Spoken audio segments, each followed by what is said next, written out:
Off-season smosh season, blah, blah, blah. We're going to get through it together, everybody. We're going to talk football, and you can't stop us. It is Friday, TGIF. We have made it, and we are going to get through this off-season together. You, me, and the Wiseman, Scott Cobe. We're about to jump into Fanboys Unleashed coming up right after this intro. I'll see you in a second.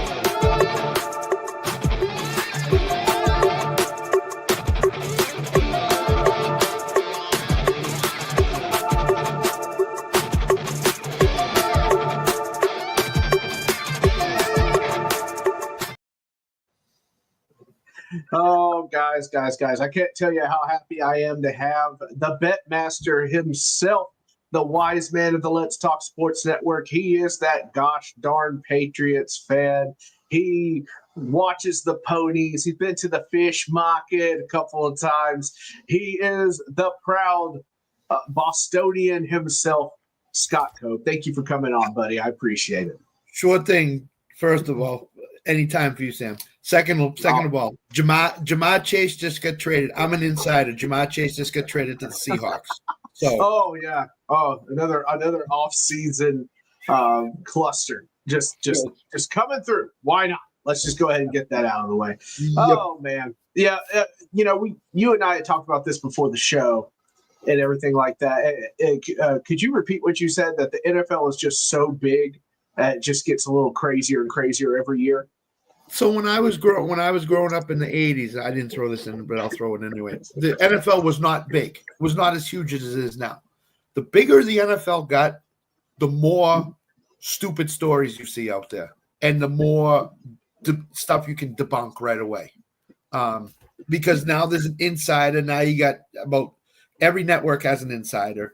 Every podcast has somebody that's in tune with the NFL. Every NFL show you hear on Sirius XM radio has an insider that says, this is what's going to happen. And it never happens. Right. So the bigger the NFL's gotten, the worse the cockamamie storylines have gotten in the NFL. So, yeah, that's pretty crazy.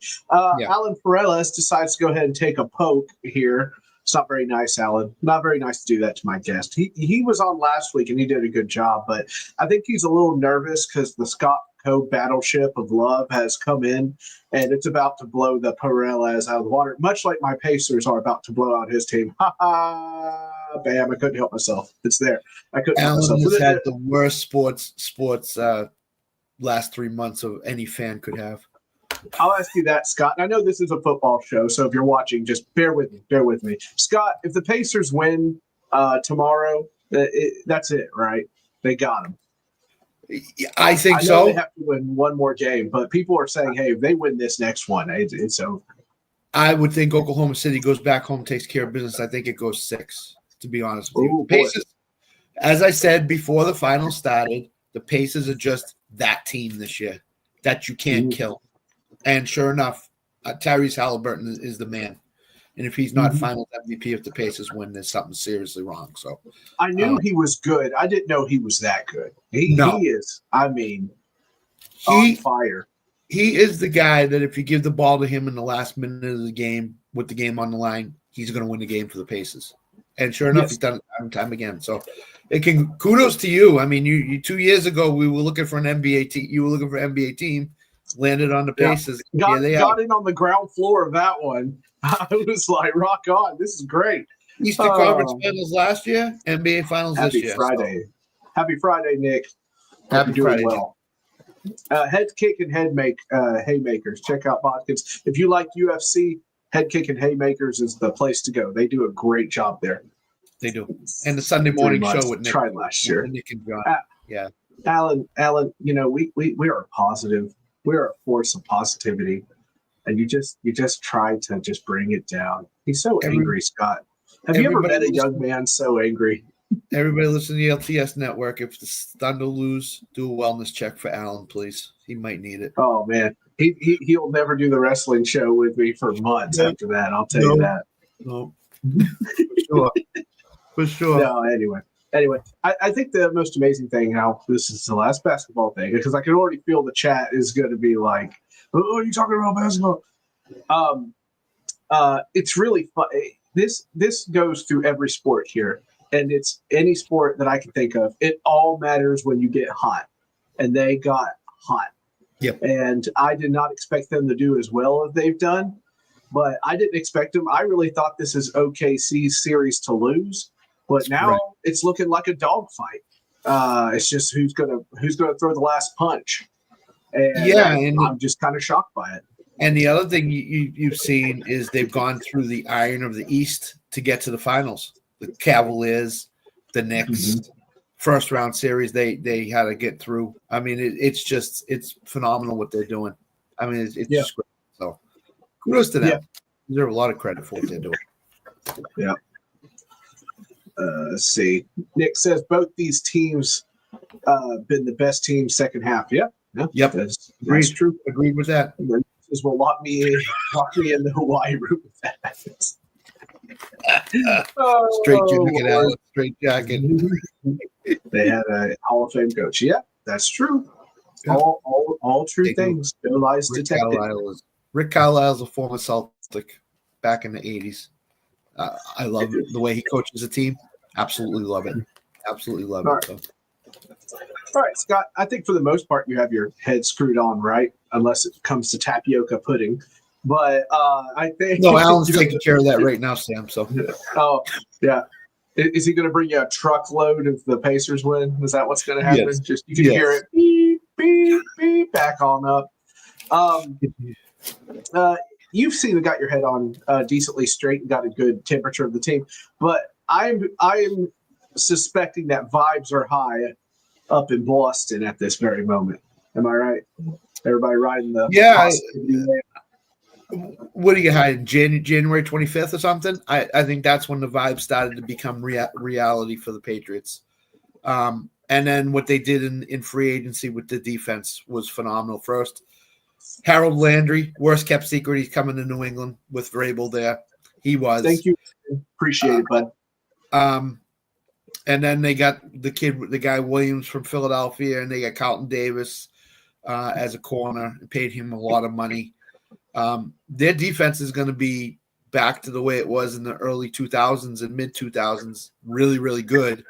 And Drake may only have to put 17 to 24 points up on the board, which the reason they got football, baby. Yeah, was to give him a number one receiver. I agree with Nick. They could very well finish second. I don't like the vibes coming out of Miami this year. So, and I think that Keon White said it best. They now are being coached. Mayo was not a coach last year. And that's so shocking to me. I really thought when he kind of came in, I was like, boy, he's about to take him to the woodshed. Then it all started coming out. He's playing cards with the guys in the back of the plane. He's not really sweating it. You know, he was kind of half-assing it at work. That's just kind of yikes. I would never expect something like that out of a Patriots coach. Nonetheless, an ex-player. What's up, Jimmy? Hey, I appreciate that. Back it up, binge podcast. I gotta listen to that one. It's gonna be fun. Scott, did you get any? No, the fun dip that Steph Diggs was passing out was not my kind. That's why he's doing the show tonight, Nick. He's like, "Hey, Sam, you want to do the show real quick? I can do the show. I can do the show right now." No, the fun dip was cherry fun dip. That was not my flavor. Listen, we both have a pretty good handle on Vrabel. I know he was a volcano as soon as he saw that video. I know he was. I know he was just eat up with it. Oh, man. And I think you said it best. You're like, I bet he got off the plane and Vrabel was waiting for him in the car. And when we get into one of the topics that you sent me, that's one of the topics that I'm going to say is Vrabel is a guy coach that seemed like to me he's going to talk to his players and not just go off the deep end. I mean, you know Vrabel. He was down in Tennessee for years. So he's not – I wouldn't say he's a player's coach, but I would say he's a very patient guy when it comes to being a coach. And you know, he probably said to Diggs, hey, listen, Steph, this is your one trump card. You got it. Let's not do this again, or we're gonna have to do something I don't want to do. So, right. So he probably talked to him when he came to, and Diggs was in the facility very quickly after this stuff happened because he knew he screwed up. So, Yeah. The players love him. The players love him. He's willing to go. They pulled him into the huddle. I saw that. It's very Vrabel-like. The players that are there to work absolutely love him. Love him to death. Yeah. There will be some that fall by the wayside and start talking publicly. It happened here. He pushes him too hard. What I don't want to happen to you is I hope he learned his lesson here, because he shoved the Titans like forward as hard as he could, and I appreciate it. But our injury list was a mile long. I mean, he worked them as hard as he could, and Dick thought it was Halloween passing. Okay, dude, those kids. I hope not. Kids, come on over, kids. I got something for you. Come on, bikinied women, jump on the boat. Who wants some kids? I don't think that's fun, Dip. Anyway. What shocked me is he's dating Cardi B. That was the thing that I didn't know this. Man. Yeah, me neither. Me neither, man. Oh man, I hope he goes off on Miami and stuff like that. That would be absolutely hilarious. But the only things that concern me about Vrabel is that pushing the players too hard. I mean, we broke a record in 2020 of having the most injured people on the injury. What is it called? Whatever that's called, I can't remember. The short-term IL or whatever it's called. We had like we had like 92 players go through this roster, which is ridiculous. Crazy. And he would just pick and plug. And number two, the only other thing that worries me is that Mike Vrabel brought back a lot of the coaching staff he had here, and I got to tell you, they weren't very good. They weren't very good. They were nationally planned, and I'm not talking about just national media. I'm talking about people that do podcasts, from Bucky Brooks to Ian Rappaport to a lot of these guys. And I just don't know why he brought them back for the same positions. That just doesn't add up to me, you know. And these guys went off after he got fired from Tennessee to different things, and they didn't do well either. So I'm a little concerned about him piling on the same coaches that he had down here, because it wasn't working and it didn't work elsewhere. I almost want to say he put his staff together out of comfort. He said, I know these guys from Tennessee. I'm going to bring them with me to New England. And, Terrell Williams, who is the defensive coordinator now, was not even mentioned the first week before he hired him. His name was not even thrown out there. And then all of a sudden, it got thrown out there, and a day later, he's hired. The only guy I knew that was going to be on the staff was Josh McDaniels. Right, as the offensive coordinator, and you're running this back again, and he's a great offensive coordinator. But this is the third separate time he's in. This is the third separate time he's been offensive coordinator in New England. So, boy, that guy's a bad penny. I tell you what, you can't get rid of him. No, he can't. I mean, he can't. He's a great offensive mind. I get it. Head coach, forget. I hate him as head coach. But if you put him in the offensive coordinator, I think he could do some good things with Drake May. He left New England twice before. Yep. How long is he staying? That's the thing. So I don't know. Those stories out of Raiders camp were just that was some crazy stuff. Like, don't talk bad about the Patriots, and you're playing them and whatnot. I was like, what are we doing here? Like, what are you? Remember in Denver, Sam, he went 6-0, and then he lost like 9 straight. And they were like, see you later. Did he get fired for cheating? Did he start cheating or something like that? I can't remember what he did. But I remember there was like dubious actions being taken place in Denver. I remember that run because I remember Kyle Orton was doing very well at the beginning of the season. And I was thinking like, oh my goodness, it's happening. I really liked Kyle Orton, and then after Denver, it was just a crap show after crap show after crap. Just rough. And then he said, Kyle Orton said, wait a minute, I'm Kyle Orton. I can't be this good. And sure enough, he wasn't.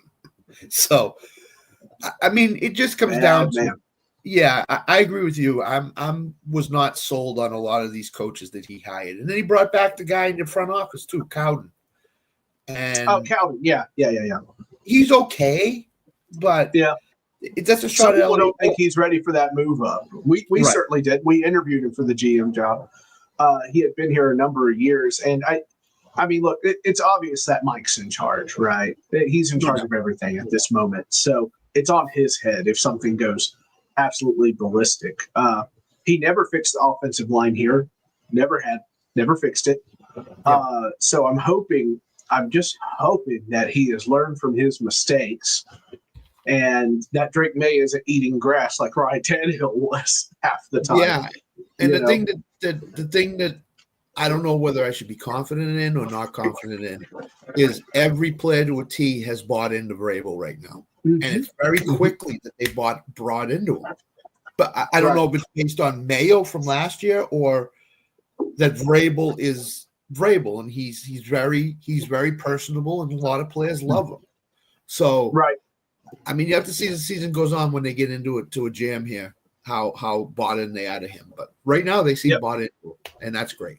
So I had my prediction already for them was to split with Buffalo. I think they still won from Buffalo. It's going to be a nasty game, but the Titans had a run there where they would still won from Buffalo a couple of years in a row when he was coach. So it wouldn't surprise me whatsoever if the Pats started doing that as well. The game that stuck out to me with Vrabel in Tennessee is we were on the air at the time. They were playing Miami on a Monday night, and they were dead. And they were dead in the water, if you remember. Oh, yeah. And they won the game 29-28. And we were all shocked. Will Levis looking like a Hall of Fame quarterback with 2 minutes left on the clock. And Vrabel willed them to win that game because they were a hurt team at that time going into Miami. And so Vrabel willed that team to that win. So he can will teams to wins. How much is he going to grind on the players? That's the question. Yeah, that's the question. Yeah. We shall see. The ball's in his court. I feel like it's on his head.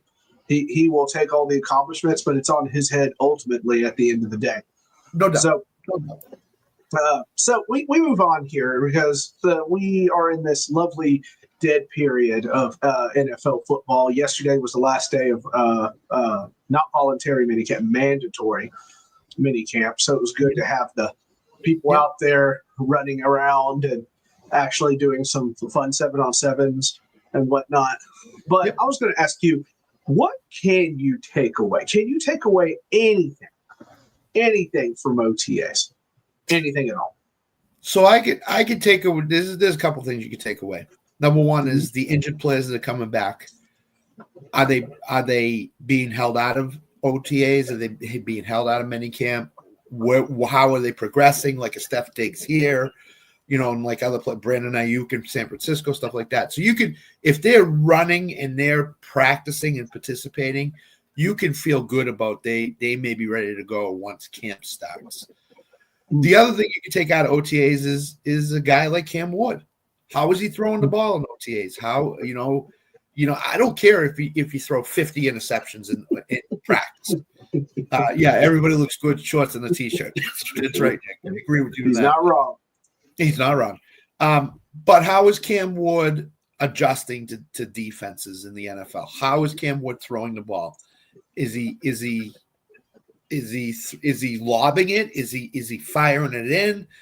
Who are his receivers is he going to? Is he going to Restrepo? Is he going to Calvin Ridley? Is he going to those stuff you can take out. Everything else, smoke show for me. I can't take anything out of the rest of it. Right. The people that keep track of stats on 7-on-7, you're a sick man. That's all I have to say. You are a sick person to sit there. They come on talk shows and say he was 15 of 22 with 6 interceptions. I don't care. It's the first day of minicamp. Come on. You still got 2.5 months before week 1. I don't care right now. See me when camp starts, training camp starts. Then I might worry. See me when that happens for sure. I don't need to know that. The only thing I can really get out of this is that Restrepo should have been drafted. He is good enough to have been drafted, I think. He's playing well. He's done well. And I think Cam Ward's release is exquisite. It's one of the best ones I've ever seen. Yep. He barely flicks his hand, and it seems to just shoot out of there. But I mean, that's about it. Oh, right. But I do have to shout out the guy though. I absolutely love Gunnar Helm. I love that man. He is terrific. I don't know how he ended up to fall in our laps, but man, Gunnar Helm out of Texas. That's my rookie right there. I think he's absolutely terrific. I mean, it's kind of hard to overthrow a mattress running down the field. So, but I really, I like Gunnar Helm. I think he is going to be the safety blanket, him and Chig. So right. Yeah, and the guy up here, Will Campbell, if he comes off with the attitude he came off with at the draft, where he said he's going to die protecting Drake May, then I'm a huge fan. I'm a huge fan. I got to see it first. Love that. But I'm sold. I'm bought into him. So, I've heard so much stuff out of minicamp that I'm like, stop, please. So I love to tiptoe around this subject, because I get it. Titans are not a hot item right now. But was it unfair for them to treat Cam Ward that way on national media? Sure was. Okay. I agree with you 1,000% on the Mel Kiper stuff that you went on a rant with when you were on the show. You know, just because you don't have him number one, give the guy some respect. He was the number one pick in the draft. He's a good quarterback. It's not like he's Jamarcus Russell. He's a good quarterback. He's got a level head. He's got his mind in the right place, and he'll be good for the Titans. Will it be this year? I don't know. Oh, no. But will it be in 2 to 3 years? Definitely. Cam Ward's one of the best quarterbacks in college football I feel very vindicated after Kyle Brandt said something and Rich Eisen said something about them going like it was just catastrophic. But I feel weird talking about it because, you know, I get it, but at the same time, it's like it's not about. It doesn't matter who he was drafted to at that point. The guy deserves his flowers, and you didn't give him his flowers. And I think that's just a bit uncalled for. The Bengals front office has got to be the dumbest thing ever, says Nick Bodkins. I happen to agree. Trey Hendrickson is holding out, I believe, last thing I read. I'm assuming that's what Nick's talking about, and if they are, I 1,000% agree with you both. What are you doing? I don't know. So what you're basically saying is you sign Chase and you sign Higgins. Now you don't have any money to sign Hendrickson. So that means you're going to be playing 41, 38 games all year long. That's what you're going to be doing. You're going to make Joey B throw 500 yards a pop. So exactly. Well, what are you doing, Cincinnati? Oh yeah, that's true. That's the other one. Yeah, that's the other one. What are you doing? It was a joke when I first read it. I that's how unbelievable. I thought it was a joke. Like, they're trying to penny pinch him and be cheap and do all this other stuff to him. And guess what? Give him the deal. The kid's got talent. Sign him. Sign Hendrickson. Your defense will be all set. It'll be much, much better than it was last year. But yes, again, Bengals are doing Bengals things. They're cheaping out. I would guarantee you the owner did not want to sign Chase and Higgins to those contracts. No, not even you know he didn't. No way. No, and they had to. They had to because T. Higgins would look good in the T. Higgins would look good in a Patriot uniform or a Titan uniform or wherever he went. So no, for sure, 100%. All right, so Scott, I did this last week with Alan. I'm going to do it with you because I'm pretty sure you've got some good stuff. Joe probably had to twist their arm, beg it, hold on to their leg like a kid not getting cereal at a market or something like that. He probably had to scream it from the rooftops over and over. But I did this last week, and I was going to get your take on it. Okay. We use the word hate all too much for all these silly things. So I've come up with your favorite Pop-Tart. No, I'm just kidding. I have come up with. Nick, you go first. No. We'll pull a Jeff Van Gundy. Yeah. Goodness gracious. Ooh. Can you imagine? Ugh. Anyway, 3 things that you strongly dislike about the NFL offseason. Give me 3. I would say what we just talked about, where mandatory minicamp is placed on the calendar. Mm-hmm. It is so stupid. And then you give the players 5 weeks off. Something bad's going to happen with one of these players on each team. You just see it coming. I think it should be closer to training camp, to be honest with you. That's number 1. Number 2, Okay. the combine. Okay? Anthony Richardson went up, skyrocketed up to the Colts last year at number 4. Any guy that runs a 4.3 40 or throws the ball 80 yards in the air or whatever gets skyrocketed up the boards for the draft. Can we just stop this, and can we have scouting departments say to their teams, don't draft this guy just because of what he did at the combine. Look at his tape, and then we can draft him. Don't do it based on one block of time. Anthony Richardson did not play well in college, and now he struggled in the NFL. And I think we all knew that when it happened, when the Colts picked him. So that's number 2. And number 3, all the NFL insiders in the room are circulating in the offseason. Can we stop with it, please? Every network has an insider. Every place has a illegal rumor or a rumor going on that is not coming true. So can we stop that? I mean, those 3. Now, Alan, that's not very nice. I would totally. You telling me if Pop-Tart called you right now, you wouldn't sign up for that sponsorship? I'm signing. Sign me up, baby. It's just all the rumors are ridiculous. It's like, oh, they are. They're absolutely ridiculous, and they're reaching. You know what I mean? Like they're just so out there. Yeah, I mean, what did we see in the offseason with the coaches? Oh, Vrabel's interviewing in Chicago. Oh, he's interviewing in Jacksonville. Oh, he's interviewing here. We all knew he was going to New England. We all knew it. So, right. Oh, he's got a real shot to go to Chicago. No, he doesn't. He interviewed with the Jets. He's got a real shot to go to the Jets. No, he doesn't. No, he doesn't. I really thought I thought it was the Jets for a second. Yeah. Yeah. But I think I mean he's from Patriot land. Go back to Patriot land. It's something he knows and he's very familiar with. So I mean makes perfect sense for him to go there.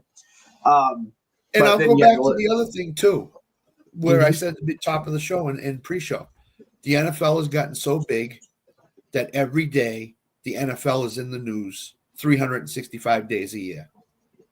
Can we please just relax and take a couple of weeks off and not have to mention it or talk about it? Just days. It's crazy. It's so crazy right now. It's a monster. Roger Goodell's created a monster. Yes. And the guy that was supposed to take over for him left. He went to the PGA. Yeah. PGA of America. Wow. I don't know where they're going now. So he might come back. He would. That's when you start to think, was that guy promised something and then didn't happen? You know, those things go through your head. I should be a reporter and report on it and just say, word on the street is Goodell was supposed to step aside. Here on NPR radio, he's supposed to step aside and let him take over. But I have to get your thoughts on this because I have you. And while I have you, I got to ask this.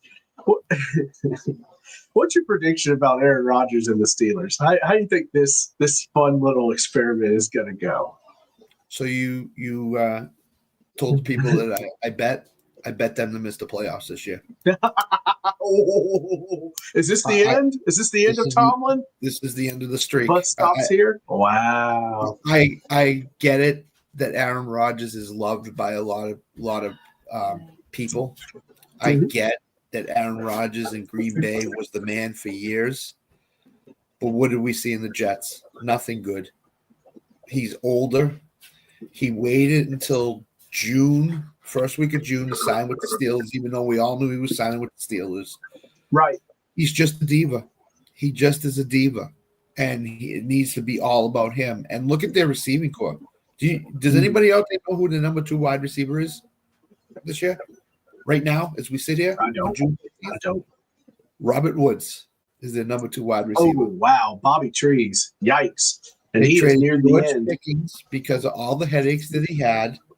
Najee Harris is gone. Jalen Warren's not a NFL starting caliber running back, and DK Metcalf is it. They don't have any playmakers on offense. They're not going to be a good offense. And Aaron Rodgers cannot scramble and cannot move and cannot do any of that stuff. They should have kept Justin Fields with Russell Wilson, one of them, and they didn't. And now they're stuck with Aaron Rodgers. Good luck. I think, and in that division, if Cleveland is anywhere decent, they could lose 4 or 5 division games. Stefanski has to win. He has to win. Yep. He's in deep trouble, I think. Yeah. But So I picked the Steelers to miss the playoffs. I think they missed the playoffs this year. man. Yeah. Man. Sorry, Pittsburgh fans out there, but that's the way I feel. Them's the berries. Yeah. My next one for you. The Chiefs. Do they still win the division this year, or do the Chargers finally break through? Yeah, the Chiefs win the division. You can't bet against them until you see them do it. Right. I think it their just feels offense like is the gonna- Chargers are right there. It just feels like they're right there. You know. They are right there, but look at their offense this year. If Pacheco is good, okay, you got a running back in Pacheco, you got a backup in Hunt. Their wide receiving core is Rashee Rice, Xavier Worthy, Hollywood Brown, a couple other guys they had there, and Travis Kelce, supposedly, according to people out of Kansas City, looks younger and a little bit more athletic because he's gone back to the training that he had early in his career. So, yeah, Okay. I think he's win that division. All right. Sorry. We have Alan here. What are your thoughts on the Cowboys this year? The Cowboys? 5 minutes of Cowboys talk. Where do I The begin? national media guys do it. Why can't we? Dak is older, coming off an injury. Mm-hmm. That's a problem. If George Pickens does not get the ball in Pittsburgh, he complained.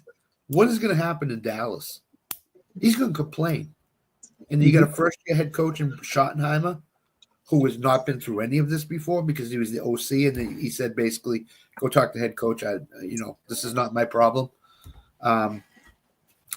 I think they finished third in the NFC East.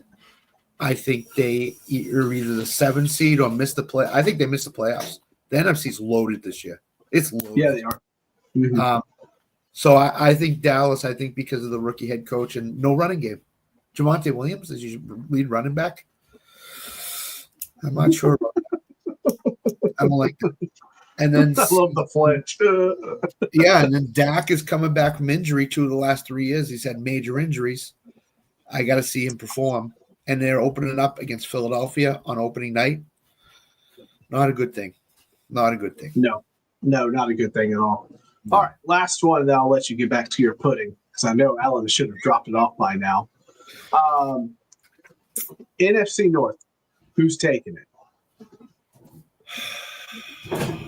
Green Bay. I love how you're like secretly mad at me for asking that question. Well, no. Here's the deal. Did you see Detroit's schedule this year? It is brutal.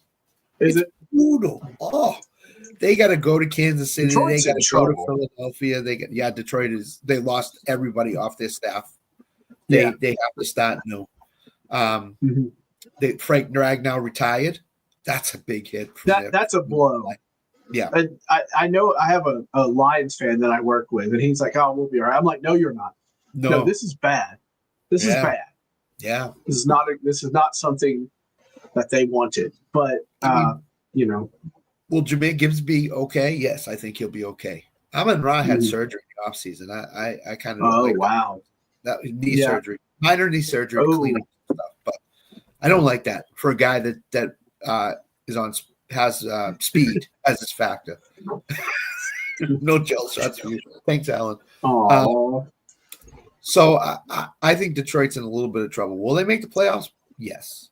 Will they win the division? I don't think so. I think Green Bay's loaded and ready to go to win the playoffs. Even though J.A. Alexander is no longer there, he was not playing the last year and a half for them.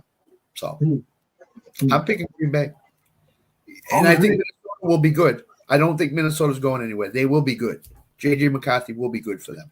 But Kevin O'Connell was just, I swear he's a great coach. He finds ways with these offensive guys. It's not like he's some defensive genius, but he gets the best out of his guys on offense. He really does. I don't want to be that guy, but keep an eye on Chicago. Not saying they'll take a division. Alan, you become that guy. But Alan, you are that guy. We got to bring back the but. Somebody says something like that. Alan, we talk about it on the baseball show all the time. Toronto gets all this hype in preseason, and then they fail. I thought that was Tigers. The Tigers get all the hype during preseason. The Tigers are baseball's best record right now, but the Bears are that team the last 2 or 3 years, all the hype, and then they fail. I'm not a Caleb Williams fan. I just think I beat the Tigers. Just saying. Yes, and well, hey, listen, the Guardians are still in it, so they I can't have it both, Scott. I can either pitch well or hit well. Now I hit well and I can't pitch for anything. So I don't get it. I just don't get it. But Beaver will be back soon, so I'm just biding my time, hoping that helps. Anyway, that is true. Yep. Scott, where can we find you? Where can these people find you at, Scott?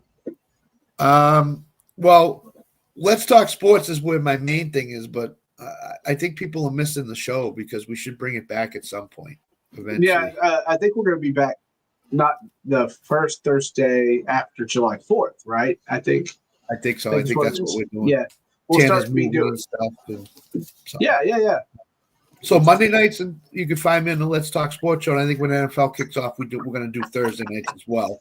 I couldn't help it. I put a quarter in the jukebox. I had to hear a song. Yeah. I just wanted to hear a little tune.